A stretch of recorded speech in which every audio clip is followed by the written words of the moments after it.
তো এই যে দেখুন ব্যাটারির ঠিক পাশে এই যে ব্যাটারি দেখতে পাচ্ছেন, এই যে ব্যাটারি লাইন লাগানো আছে, ব্যাটারির ঠিক পাশে এই যে হচ্ছে স্টার্টার রিলে। দেখুন এখানে একটা ডায়াগ্রাম লেখা আছে, এটা কিভাবে কাজ করে।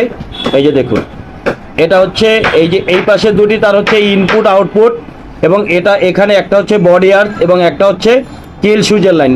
ভালোভাবে খেয়াল করবেন, বোঝার চেষ্টা করবেন, তাহলে এই ধরনের সমস্যা নিয়ে স্টার্টের কারেন্টের সমস্যা নিয়ে আসলে আপনি খুব সহজে 1 মিনিটেই কিন্তু সমস্যার সমাধান করতে পারবেন। যে এখানে জ্যাক থাকে, এখানে অনেক সময় লুজ কানেকশন থাকে এবং রিলে খারাপ থাকে।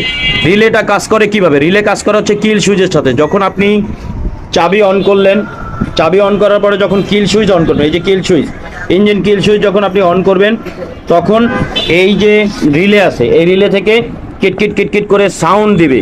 তো আমি কিল সুইচটাকে অন করতেছি, আপনারা একটু সাউন্ডটা একটু শুনুন। এখানে যে সাউন্ড করবে রিলে থেকে, সেটা একটু শুনুন আগে প্রথমে। এই যে দেখুন